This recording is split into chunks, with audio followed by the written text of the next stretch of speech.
Yeah, there it is.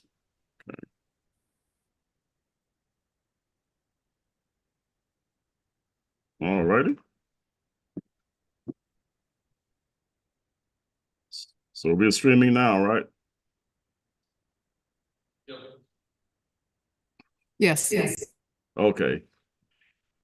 So I'd like to call the Councilman Sealy is not going to be here today. He had some emergencies, so he called me earlier and asked me to take over the meeting. So right now the time is now 2:02. I'd like to call the Public Safety Committee meeting to order. And as customary, let's bow our head for moments of silence.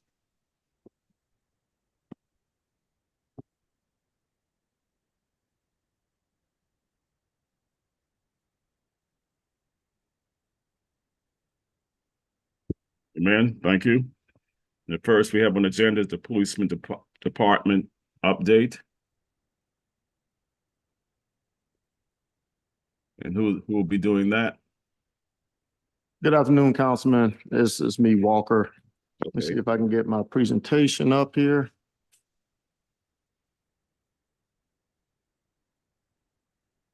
Just got a couple slides for you. It'll be real quick. Let's see.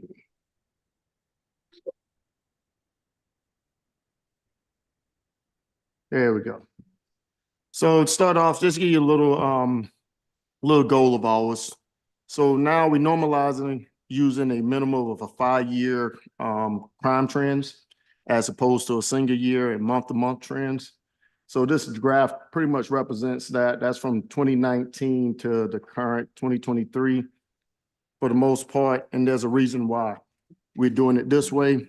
First, long-term insight.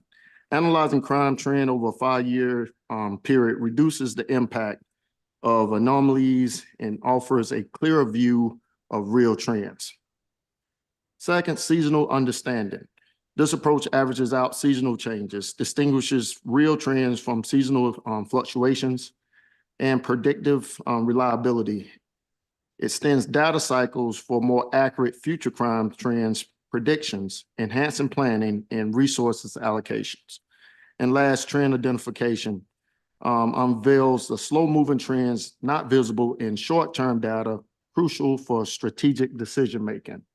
So violent crime, we had some minor fluctuations observed, which you can kind of see, mainly as observed increase in aggravated assaults involving hands. It's a slight increase in there. Overall, crime was down for us in 2023. Homicides specifically remained near the average, which we averaged between 8 to 12. We had 9 recorded in 2023. Between 2020 and 2021, we experienced twice as many homicides as expected.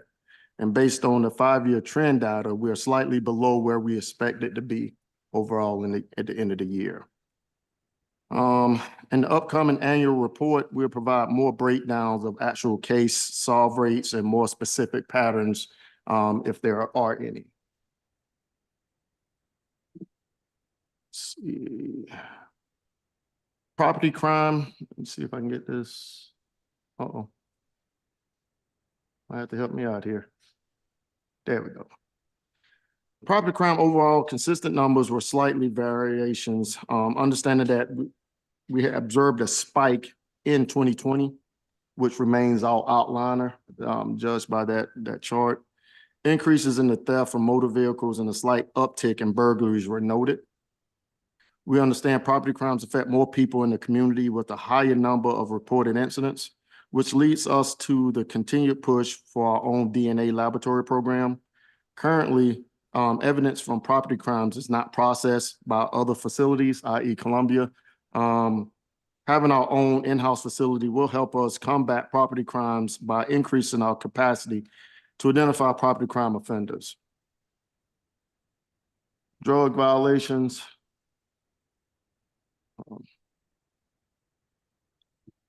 As expected, visible rise in both drug and narcotics violations during and drug equipment violations, indicating a growing trend in the drug-related offenses. We understand drugs are associated with a litany of predictors of deviant behavior, and will continue to improve our investigative and outreach tools.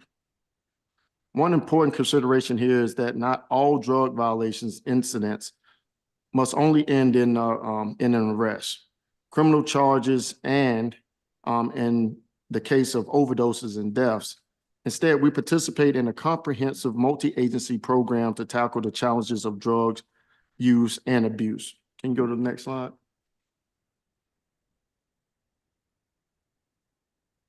We continue to address the growing opioid and substance abuse crisis seen locally and nationally. And this kind of goes over a lot of the programs that, a lot of the training and other initiatives that we do with that. Training events, we had 16 Narcan training events with over 150 attendees. Professional training, three events specifically for professional organizations, school and community outreach initiatives, public and engagement, Narcan kits distribution. One of the things that you don't know here, and I go back to the homicide rate. We had 9 homicides for the year. In contrast, we had over 55 contributed overdose deaths for the year. 55. So that continues to be one of the primary focal points. And it's not just us in Charleston, it's a nationwide epidemic that we are all fighting to find some resolutions. So in 2023 was the first full year of our COSAP project coordinator, and that's Ms. Shelby Jaffron. And she has led our community commitment to overseeing the program and the challenges in this arena. So this is one of the biggest focal points for us moving forward. Can you go to the next slide? Moving forward, this is just a couple of the initiatives that we're trying to jump off the ground here at the PD. One, a youth program coordinator. We already got that rolling with the hire of Mr. Jerome Smalls. This is a grassroots effort to kind of stay in tune with some of the things that's going on around Charleston. We want to focus on that demographic that we're seeing most of our violent occurrences, and that's between that 13 to 19 age group. So Jerome is going to be specific in programming, working with other grassroots organizations throughout the Tri-County area, and really getting that initiative off the ground in conjunction with our outreach efforts. All right. I'm in the process of working to hire a Hispanic community program coordinator. This is a demographic that truly never gets enough attention. The same efforts that we put forth in the community with our outreach, we also want to focus solely on that demographic that's really never utilized public safety to that extent. So we want to offer them all the resources as well. He or she will be working in conjunction with Jerome Smalls, Ms. LaQuilla Simmons, who is our outreach coordinator, and our community outreach unit. Staffing and facility needs. And y'all have to forgive me, I can't see, it's dark. Project objectives with that, to evaluate current and future personnel and infrastructure needs, ensuring alignment with the performance of metrics like response times and investigative capabilities. Personnel assessment, examining of a full-time position, patrol staffing, deployment efficiency, team levels, response, objectives, workload, supervisor structure. We're looking at everything, and this is where the crux. We're really looking at our vacancies. Right now, we're sitting at 46 vacancies out of an allotment of 456. That's where we are as far as staffing. So that continues to be one of our focal points at the police department. Facility assessments. We're working with some other areas in the community to talk about spatial needs, review all police department spaces over a 30-year horizon, a new headquarters exploration. This is considered, we got a staffing and facility study that just got approved. We just got that project in the works with some outside vendors to look at all those. The staffing projection will be included in there. Benchmarking and standards. This is comparison of existing facilities against industry standards to identify gaps and opportunities and an implementation plan. Development of a schedule for implementing recommended changes to meet future demands effectively. One of the next ones is the Smart Policing Initiative Grant. This is funding over $800,000 in grants to enhance problem-oriented policing in the patrol division. Strategically, we want to reduce crime and traffic incidents by targeting hotspots and involving the community. That's the objective of this grant. The assessment research team will analyze crime trends and gather community feedback and assess the program's sustainability. Training and support with that, the grant funds officer and the data analyst training and strengths of the Central Intelligence Unit will all be utilized as we assess that particular grant. Safety and security cameras is another focal point of the PD. We got an agent infrastructure. Our cameras are nearing a decades old decline in quality and reliability, impacting our crime detection and apprehension. Limited reach with the current systems that we have right now is all confined to downtown. We lack support of the expanding this because we don't have what we need kind of in the Upper Peninsula, West Ashley, Daniel Island, and the other barrier islands, that's James and Johns. So that is one of the other areas of focal point. And the Central Business District. That's an area that we're currently focusing on, both benefits and challenges we've seen from the current King Street Safety Plan. However, the action plan needs to be updated. That's currently in the works right now. Some of the challenges that we've had is a permanent solution for traffic control, lighting, and just simple quality of life issues. And I'll be remiss if I didn't speak on what we're doing with the strategic plan. That's in the works. A lot of the things that we're trying to get done will be implemented before the end of the second quarter as we start to work on that. But the stuff that we were working on with CNA audit in relations to the race audit and current ERA, all those things will be interwoven into our strategic plan for 2025. But that's a basic update from the PD side of the house.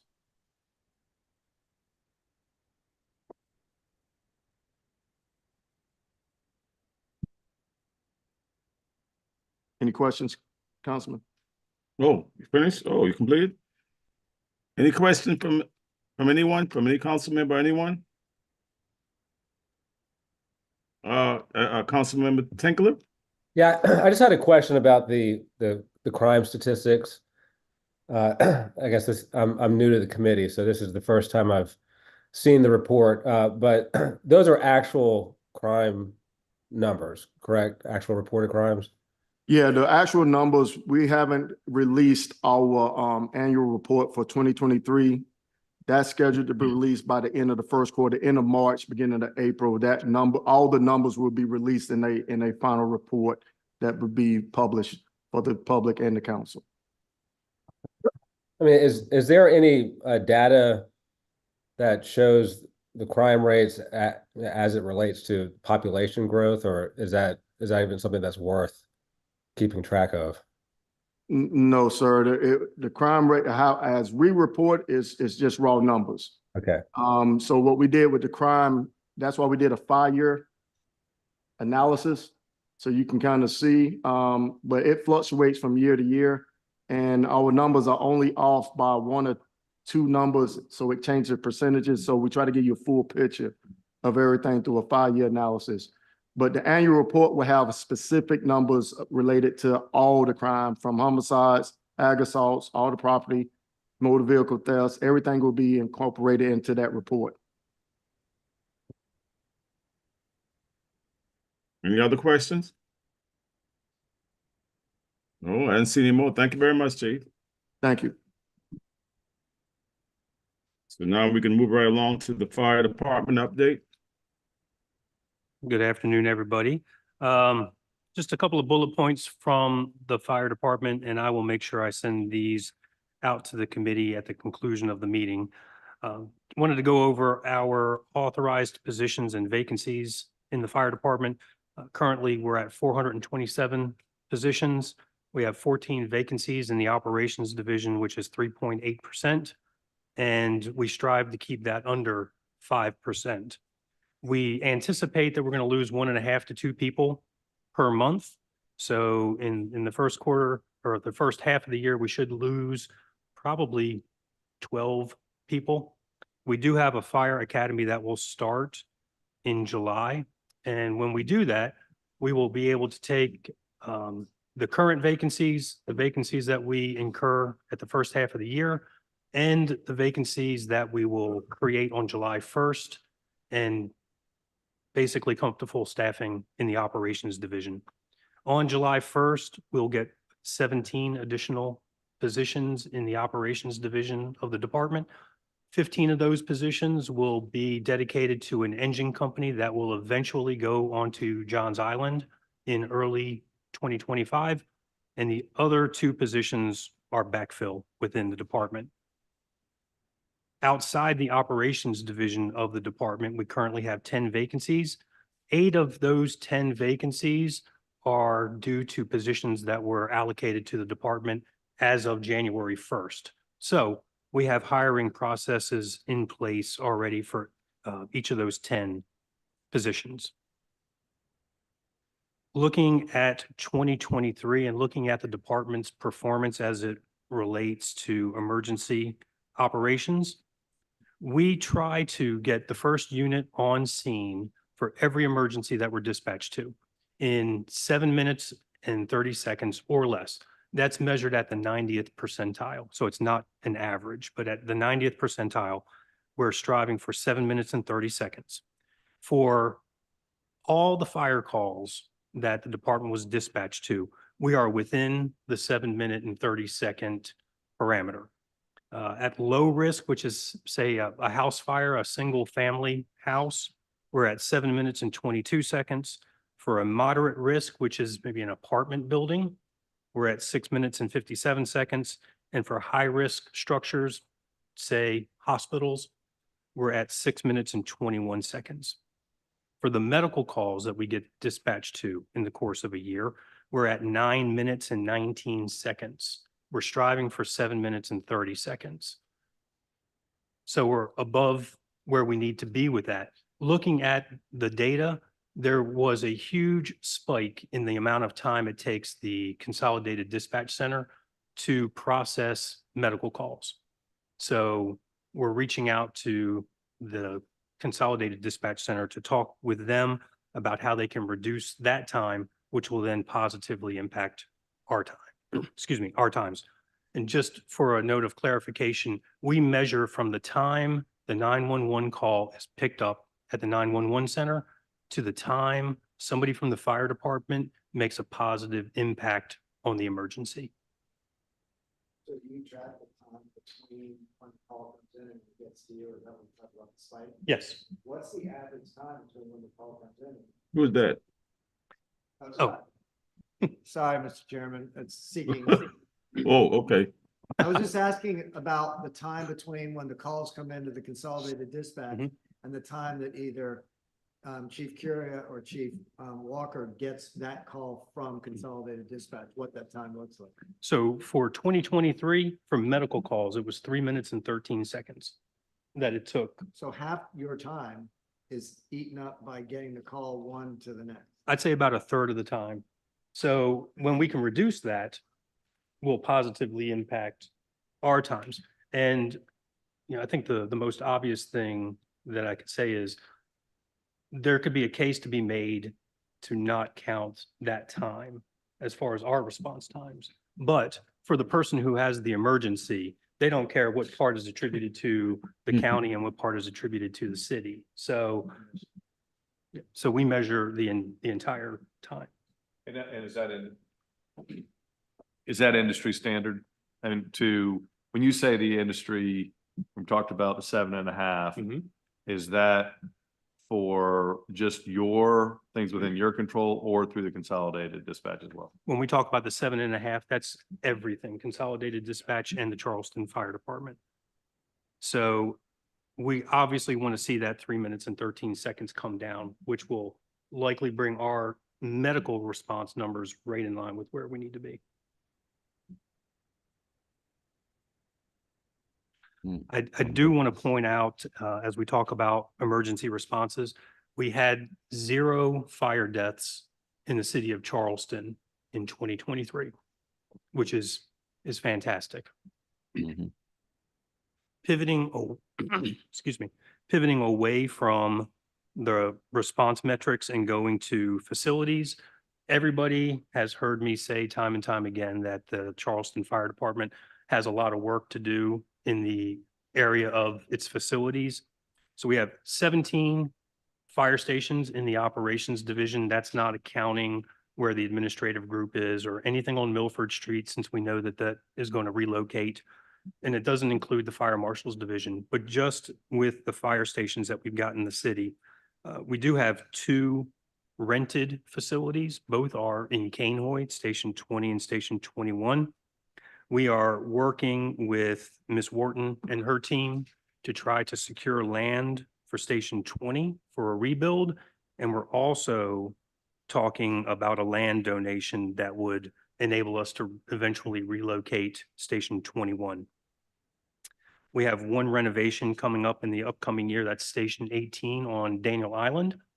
The challenging thing about that is it's the only facility that we have on Daniel Island. So we're going to have to be very strategic about how we undergo that renovation and keep the fire units in place while the renovation is going on. Over the past 5 years, it's important to note that we have renovated 6 fire stations in the city of Charleston. So about a third of our facilities have been renovated. And those are either complete renovations or renovations that are just going to get us a couple of years until we can have another facility constructed. They pay us to be in Station 20, we don't have to pay rent. We absolutely pay rent to be in Station 20. Okay. We do have 4 needed renovations. It's at Central Station, which is at Meeting and Wentworth, Station 8 on Hugie Street, Station 10 in the Avondale section of West Ashley, and Station 15 on Cumming Street. I think it's worth noting that 3 of the 4 that I just listed are on the peninsula.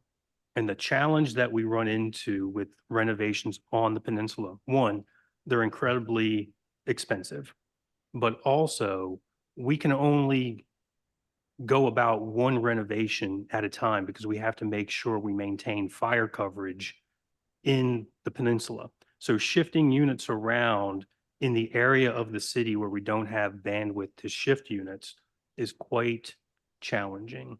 So we're trying to work through that. We're trying to work through scenarios of securing some land to put temporary firehouses up. We're working through how we could shift fire coverage to different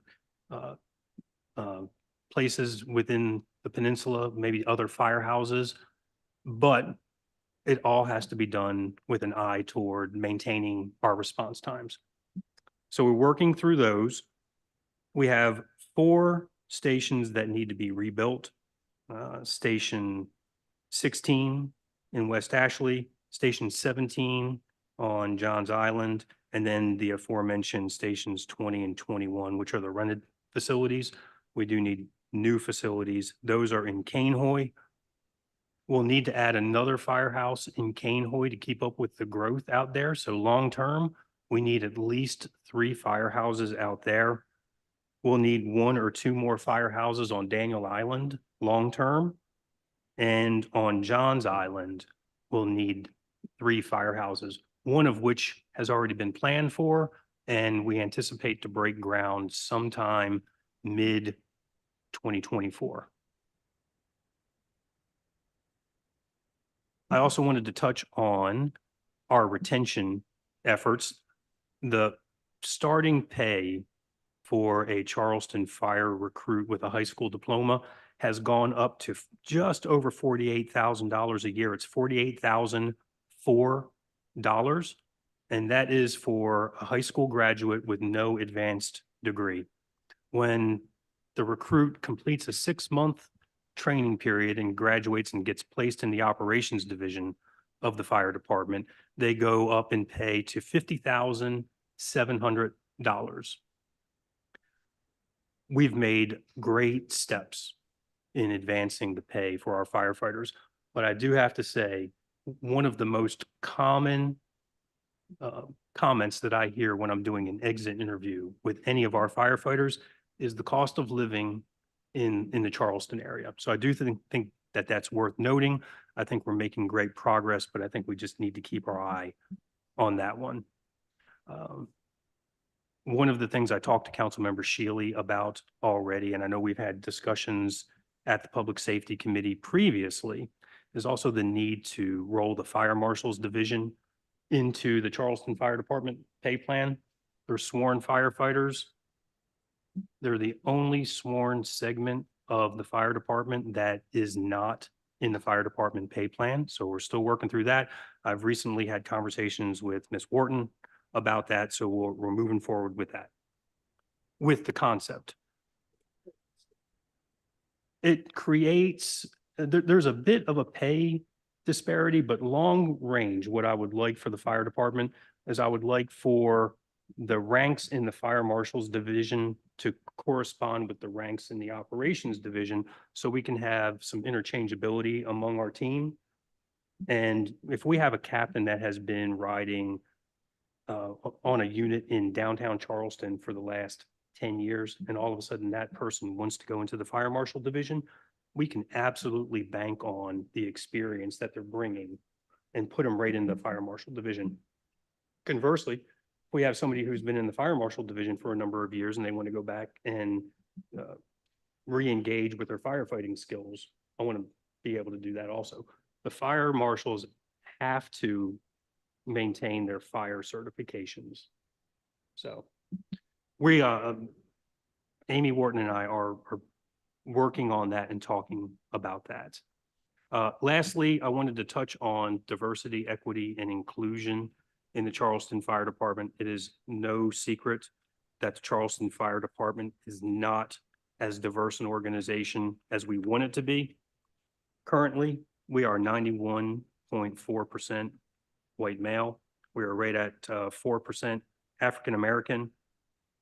If we jump to male, female, we're just under 97% male, and we're just over 3% female. That's for the entire department. The numbers male, female are a bit more dramatic in the operations division of the department, those riding the fire trucks. I have maybe 370 people assigned to that division. I have 3 female firefighters in that division. So to start working on that, we did put an RFP out last year. Council dedicated $70,000 to bring a company in to help us work through diversity, equity, and inclusion issues within the department. We have had the presentations from the vendors. We've selected, or we have agreed on one, and we have not approached that vendor yet because it's a $140,000 price tag, of which we have $70,000 allocated. So we're working to try to find the extra $70,000.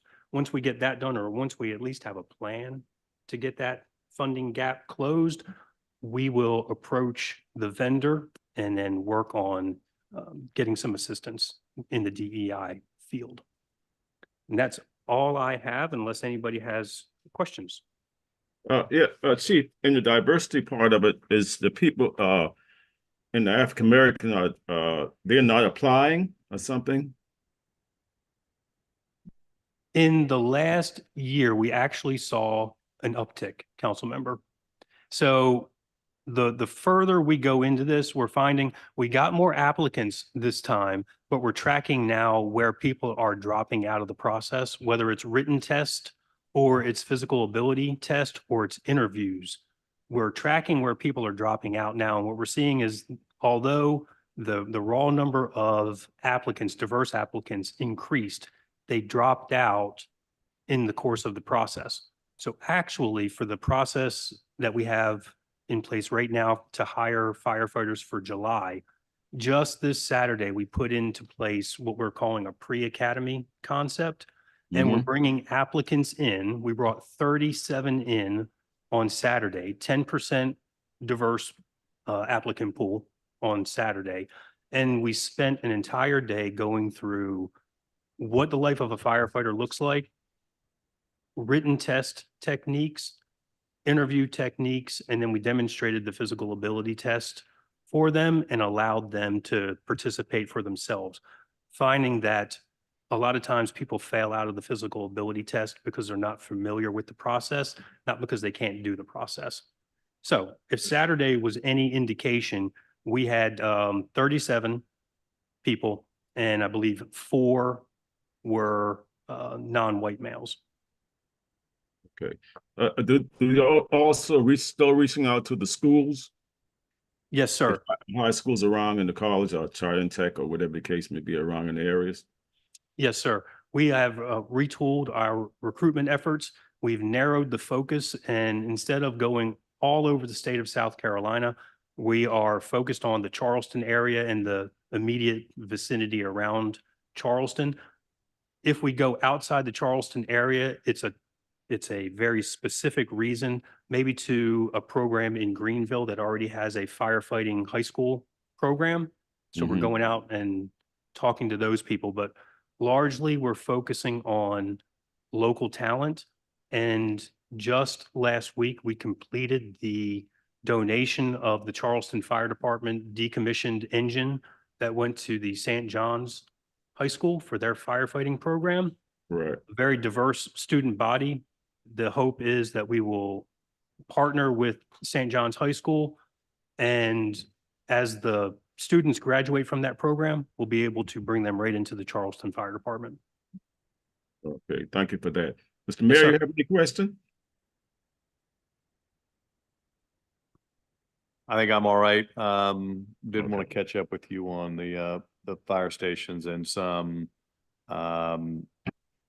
initiatives that we've been working on regarding finding minority candidates too. Perfect.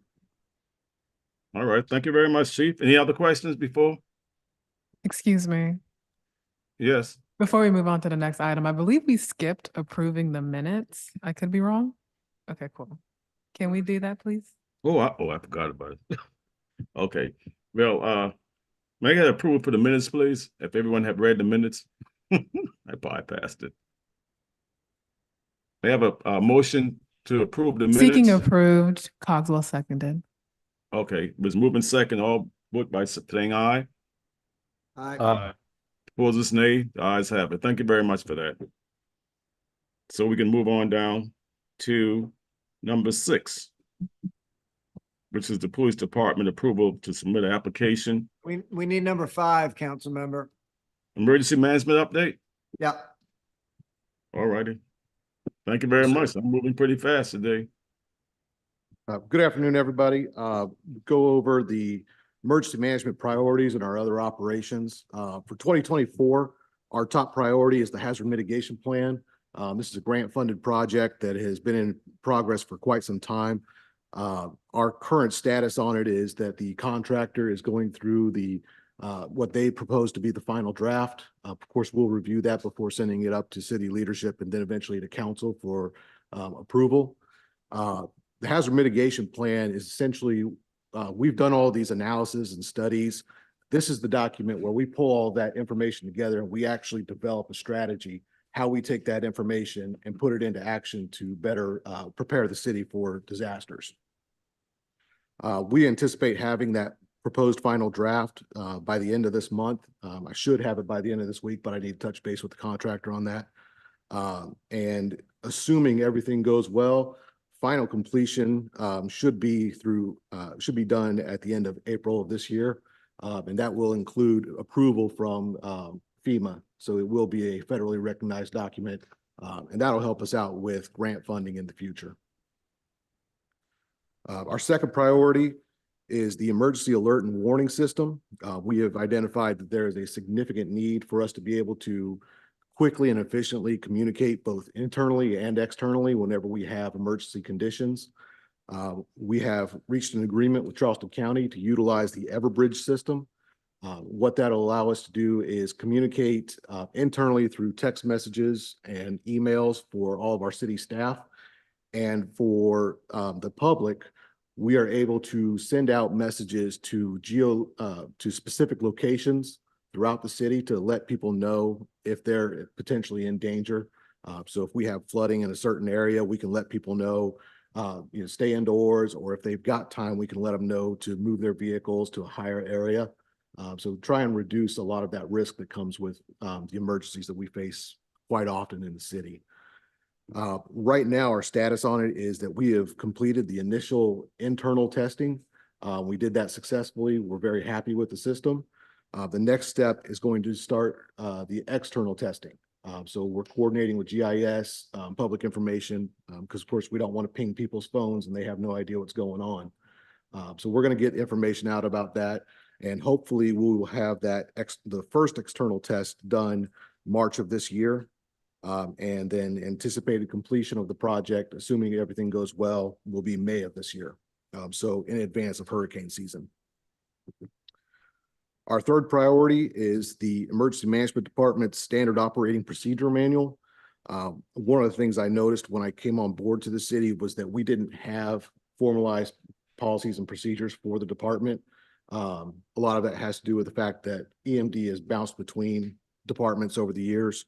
So we wanted to make sure that there are fundamental policies in place that let everybody know this is what we do, this is why we do it. These are the conditions where that applies. Current status on that is I am writing sections 1 and 2, that's departmental administration and operations. And I should have that ready for review by the end of this month. And anticipated completion of the entire project, assuming everything goes well, will be April of this year. Fourth priority is the emergency operations plan.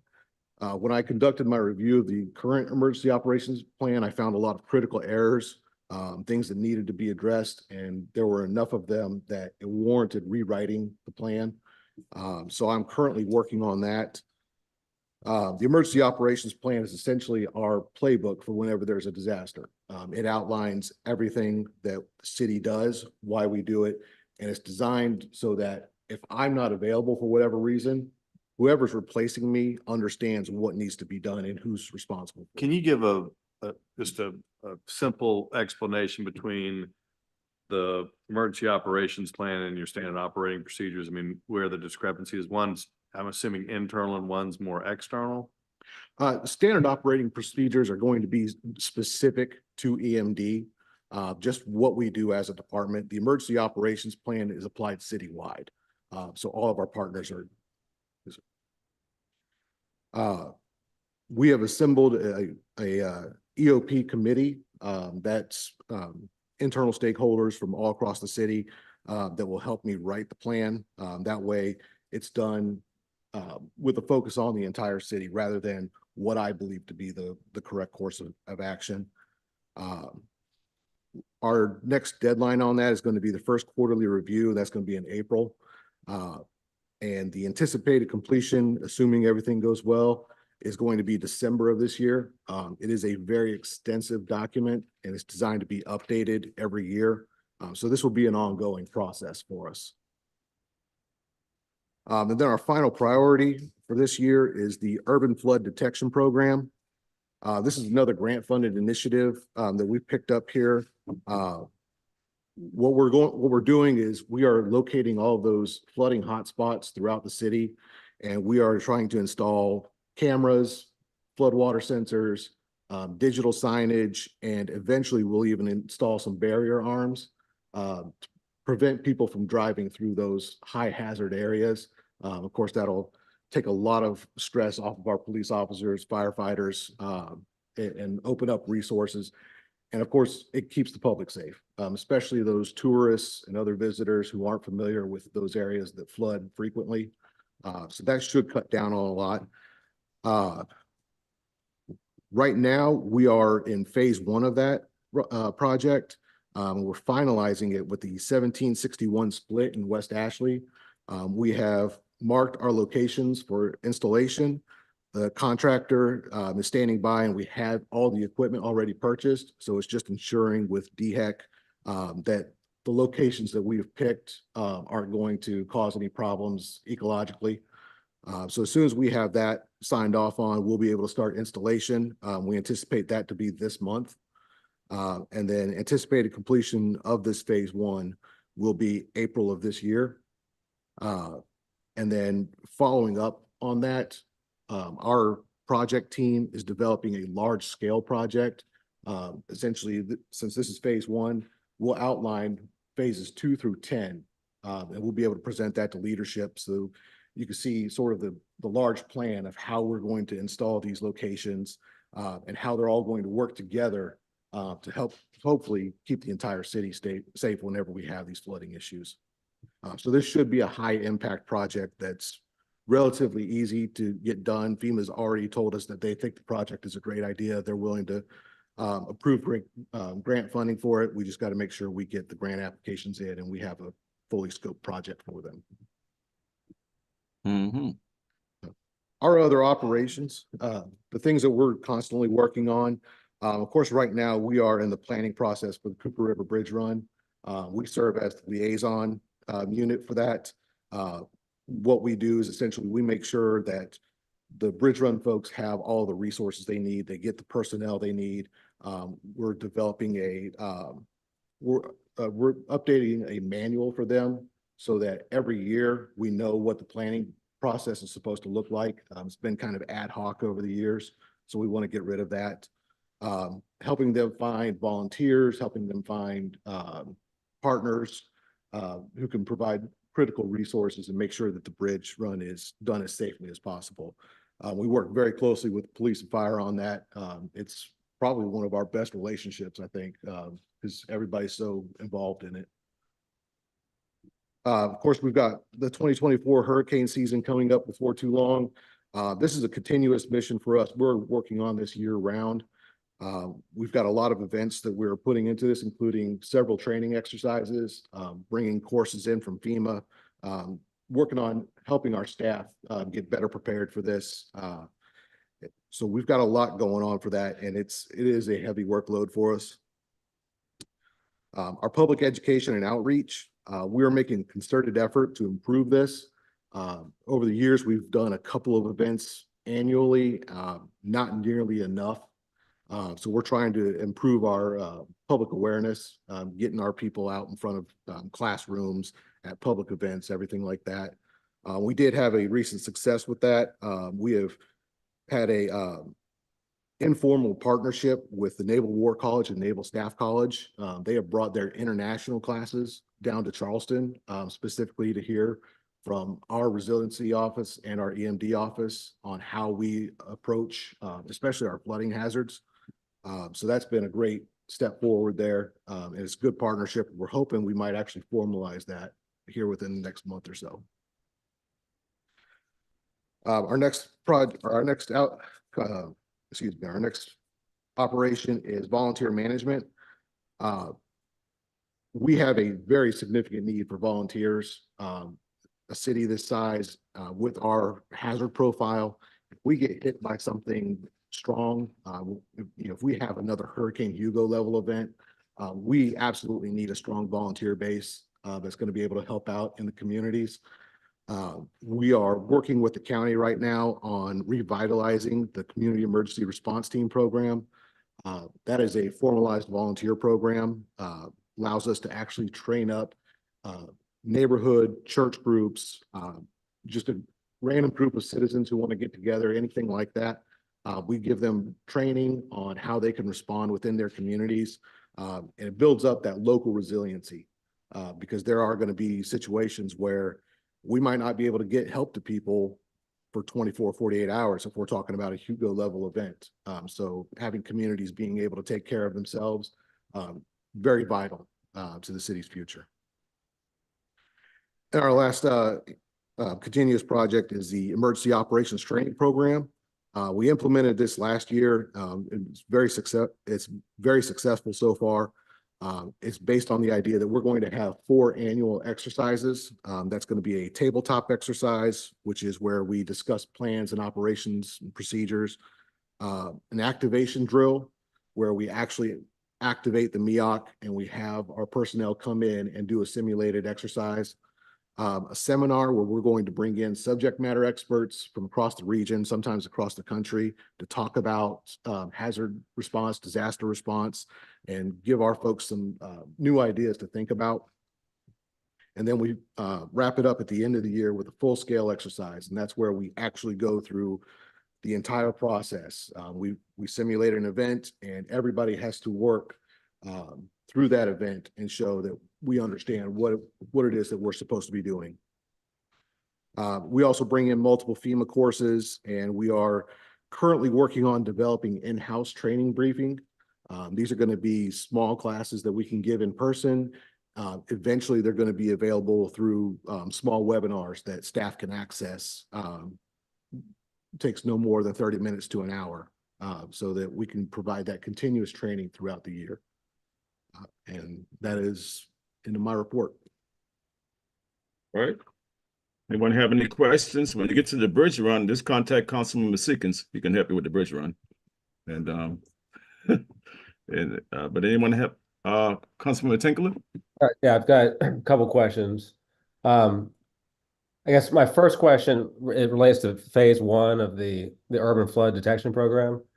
So is the phase 1, will that include all the different items that you talked with, the flood sensors, cameras, signage, and the barrier arms? So there are no barrier arms for phase 1 as of right now. Eventually, we're going to look at bringing some of those in, but that's going to be down the road. There are sensors and there are cameras at a couple of locations, and digital signage will be at a couple of locations. Each site has a different profile, and that's going to be based on what the project team puts together. And that consists of stormwater, public works, parks, traffic and transportation, police, fire. So they really discuss it and look at what every site needs. Okay, yeah, I probably will follow up with you and just kind of get an idea, because that's basically the area coming over the bridge in West Ashley. Both ways. So we would provide information to both sides of the bridge. Okay. My second question, this is, you're talking about volunteer management and just communications to the public, but has there ever been any consideration about getting with public service and maybe using this new trash tracker app that they've rolled out? But we have had some communication with them about it. We're also working with Business and Neighborhood Services. Right. They've kind of advised that their system might be a little bit better way to do that. We're also working with the county. So we don't close the door on any means of communicating with the public. If I can get information out there, I'm going to do it. Thank you. And even getting the information out, have we think about all the various neighborhood associations? Yes, sir. Working with Business and Neighborhood Services, that's kind of where they help us out. Once we start getting some of these emergency response team courses put together, we'll be advertising a lot through there, targeting those neighborhood associations specifically. Okay, because there's a lot of them, so they might get some information out too, because you can't get to everyone, so maybe they might assist with that. Yes, sir. Okay, any other questions? Thank you very much. So we'll move on down to item number 6, which is the Police Department. Approval to submit an application for the 2024-25 SRO grant in the amount of $412,081.06. Grant will provide continuation funding for 3 SOR officers and the CCSD schools. There's no match required for this grant.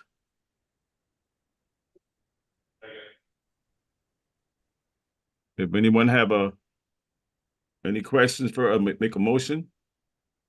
Seekings made a motion, Cogswell seconded. Okay, it was moving second. Ready for the question? All in favor, vote by saying aye. Aye. Opposers, nay. The ayes have it. Now we move on down to number 7, Fire So Department. moved. Second. It was moved in second. All vote by saying aye. Aye. Aye. Opposers, nay. Ayes have it. Is there anything else to bring before the Public Safety Committee before we adjourn?